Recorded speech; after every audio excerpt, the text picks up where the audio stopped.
আসসালামু আলাইকুম, সবাই কেমন আছেন? আমি এখন আছি হচ্ছে ট্রেস্টিটিডে।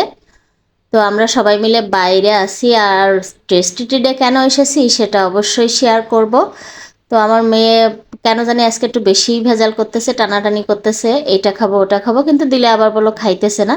তো ওরা আবার আমাদের একটা লেমন জুস দিল একটু রিফ্রেশের জন্য। তো আমরা নিয়ে মা মেয়ে খাইতেছিলাম। আর এসেছি হচ্ছে কেক কিনতে। আগে কেকটা পছন্দ করি। তো এখান থেকে আমার মেয়ের পছন্দ এই কেকটা।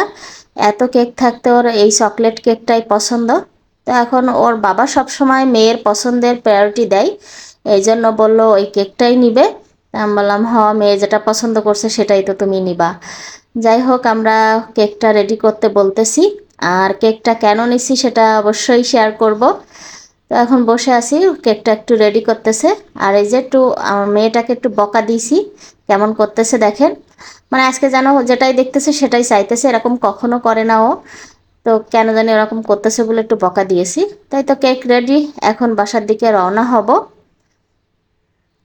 তো আবার মেয়ে আবার ও হচ্ছে একটু হাঁটাহাঁটি করতেছে। আসলে ওই এক জায়গায় স্থির থাকতে চায় না কেন জানি। মানে যেখানেই নিয়ে যায় পুরো বাসা বাড়ি বানাই ফেলে, এটা সব সময়ই ও করে। তো এই তো বাসায় চলে এসেছি। আর কেকটা আগে দেখাই কেমন হয়েছে।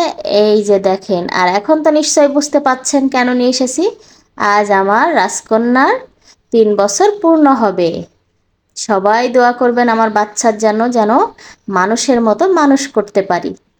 তো আসলেই জন্মদিন বলতে কিছু নাই, মানে ওইভাবে আমরা পালন করি না, শুধুমাত্র বাচ্চাকে খুশি করার জন্য।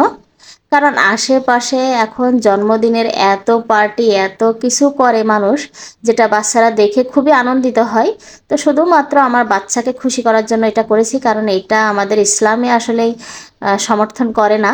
তা আমরা জানি, জেনে বুঝেও আসলে ভুল করি, কি করব, বাচ্চাদের খুশির জন্য এটুকু করি। তো আমি আসলে কোনো না, শুধুমাত্র ওর বাবা হয়তো ওকে কিছু একটু দেয়, গিফট দেয়, বা হচ্ছে একটা কেক নিয়ে এসে একটু ওকে নিজে হাতে কেটে একটু খাওয়ার সুযোগ করে দেয়। আর হয়তো আমাদের একটু নিয়ে যে বাইরে টাইরে খাওয়াই, বা বাসায় অনেক সময় ভালো কিছু রান্না করে এই। তাছাড়া যে কোনো মানুষজন দাওয়াত দেওয়া এই সেই এগুলো কিছুই না। শুধুমাত্র এই যে বললাম বাচ্চাকে খুশি করার জন্য। যাই হোক, এখন যে যেভাবে দেখবে যে যেভাবে নেবে সেটাই আর কি। কি করব এখন। তো কেক টেক কাটা শেষ, খাওয়ানো দাওয়ানো সব শেষ। এখন মেয়েকে কেকটা আমি সামনে দিয়ে দিয়েছি। তোমার যা খুশি ইচ্ছা, মানে যত খুশি ইচ্ছা তুমি খেতে পারো। এখন ও বসে বসে সেই চকলেটগুলো খাইতেছে। বাচ্চাদের যা কাজ দেখেন, মানে একদম খুঁটে বেছে সেই চকলেটগুলো খাইতেছে। তো দেখলাম খাক, সমস্যা নেই। একটা দিন দেখা যায় ওর মতো করে ওকে একটু খাইতে দেওয়া উচিত। আর অন্য সময় দেখা যায় নিয়ে আসলে আমাদের মতো করে খাওয়াই, বাট ওর মতো তো একটু দরকার। সবাই আমার বাচ্চার জন্য দোয়া